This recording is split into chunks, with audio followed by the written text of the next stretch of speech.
Low water turnout ratio in Maoist areas. Chhattisgarh is the major highlight point. Now, this fundamentally all comes under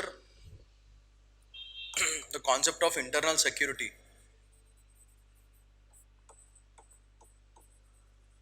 So, for this, it is very important. Nothing related to prelims, but very useful for mains, especially for internal security paper. Fine. What is this? Let's look at it. Only 3 to 4% of the voters in moist affected areas, example Bijapur, Konta, they participated in the elections. So this is a huge setback with respect to free and fair elections. First, it's a huge setback for the concept of democracy. It's a huge setback with respect to internal security of the system. This is not something new which has been there for a very long time. But somehow, due to various reasons, this effect of Maoism, effect of Naxal tendencies has not been reduced much. It should be reduced, and just like in other states, more free and fair elections should be given to the people of Chhattisgarh in some areas of Chhattisgarh, and they deserve it.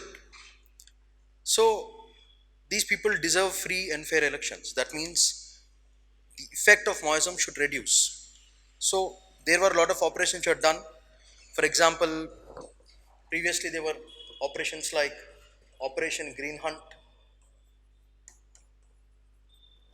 Then we have operations like Prahar. Operation Prahar was done. So please remember this with respect to your prelims, Operation Green Hunt, Operation Prahar. But otherwise, majorly for this one, participate in elections indicating the failure of political parties. So this is a failure of the political parties to address the Maoist challenge. What are the major reasons? Now when you're writing your mains answer, these are the things that you have to discuss about. So what are the major reasons? Influence of Maoists. The problem with Maoism is it is not communism but extreme form of communism. That is a major issue. Second, these Maoists, they convince the tribal people saying that we will take care of your issues. The government will not do anything. People will not do anything. We are your saviors. That itself is a flaw. So the government should be able to take this thought process out of the tribal people and let the tribal people govern themselves among themselves with respect to their own cultures and traditions, rather than getting affected and affected by the Maoist tendencies. So if the government is able to do that, then the effect of Maoism automatically reduces. So the influence of Maoists is more. Second, if they don't listen, the fear of violence, that's another problem. Now because there is violence, there will be disruption in elections. Now because there will be no elections, trust issues will come. Now till here, this is one part.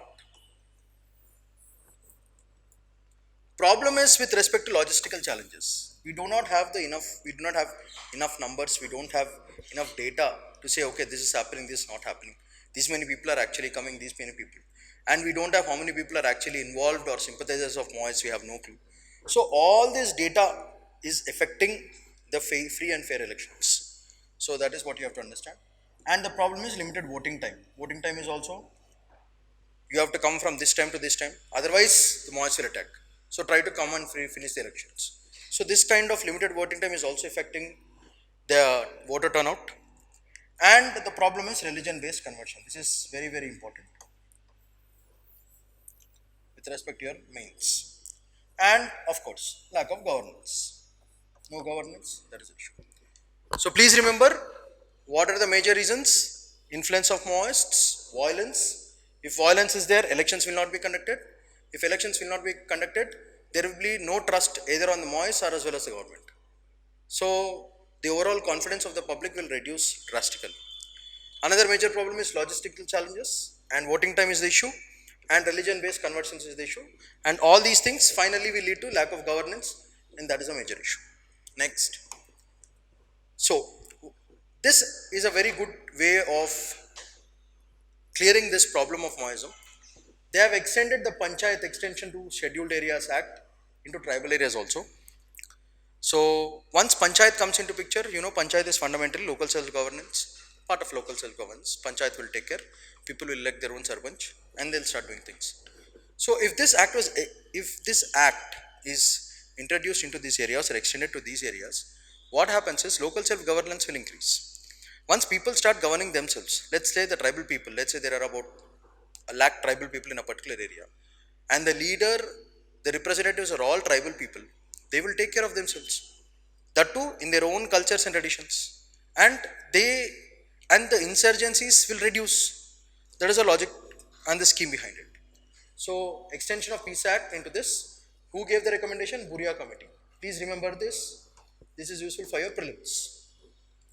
This is useful for your prelims, and this was introduced in 10 states in the year 1996. What is the coverage?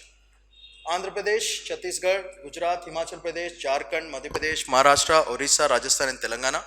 All these states, Peace Act has been empowered. What is the aim of it? It is to empower the tribals to govern their own affairs according to their own cultures and traditions. That is the aim of this act.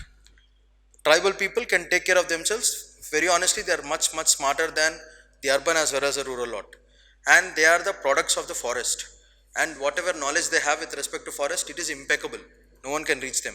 So fundamentally, if they are left in these areas, they can happily take care of themselves in their own cultures and traditions. So therefore this is very good. And which ministry should take care? Ministry of Panchayati Raj institutions. This is important. So this part for prelims, these two parts for mains. I think with this slide, this is most important. Next, what are the advantages? Because of this act, there will be tribal empowerment because they are taking care of themselves. Next, once they start taking care of themselves, people will not have any problem with insurgencies or Maoist attacks and all these things, because their effect will reduce. The effect of democracy takes place, and once effect of democracy takes place, what happens is the number of people, the voter turnout will obviously increase. People will happily participate in all the activities, and then the concept of tribal governance will come, and internal security will be very good because they are a part of our, they're not against the government, they're not against the country, they're happily taking care of themselves. So what happens is internal security issue will be solved, and finally the autonomy to the tribal people. So this will be the advantages for due to this act. So tribal empowerment, more participation, tribal governance among themselves, internal security issue will be resolved, and finally autonomy for themselves. Now please remember these schemes. These are very useful for your prelims. First one is Special Infrastructure Scheme, SIS. Scheme is to strengthen the local police as well as intelligence. That's the part. Another scheme is Special Central Assistance. This is to provide fund to build infrastructure. And what are the other bodies which are helping to remove these insurgencies? You know, CRPF will take care, then Bastaria Battalion, Counter Terrorism National Investigation, and Enforcement Directorate, and District Reserve Guard. These are all the organizations which help in removal of Maoism and Maoist activities or insurgencies, or removal of Maoist sympathizers. So all these bodies will take care of those kind of insurgencies or people who create problem for the security internally. That is, internal security problems can be resolved using these special forces. And please remember these two schemes, SIS and Central Assistance Scheme. So the highlight scheme of this is Samadhan scheme, very important. So what is Samadhan? Very important for your prelims. S stands for smart leadership, A stands for aggressive strategy, M is motivation and training, A is actionable intelligence, D is dashboard based key result areas and performance indicators, H is for harnessing and technology, A is for action plan for each theatre, and N is for no access to financing. So this is the Samadhan scheme, where Samadhan, it's an answer to all the Maoist activities and the incidents which is happening in the country. So internal security wise, this is very good. So please remember this scheme Samadhan. That's very important. If you know this, I think it should be more than sufficient for your. So please remember all these facts. Very very useful for your mains, especially this act. You can mention this act is very very important. This act, Panchayat Extension Act into the tribal areas. I think this is very very useful for your mains, not much for your prelims, but for mains this is very important. For prelims, you can remember the schemes as well as Samadhan scheme.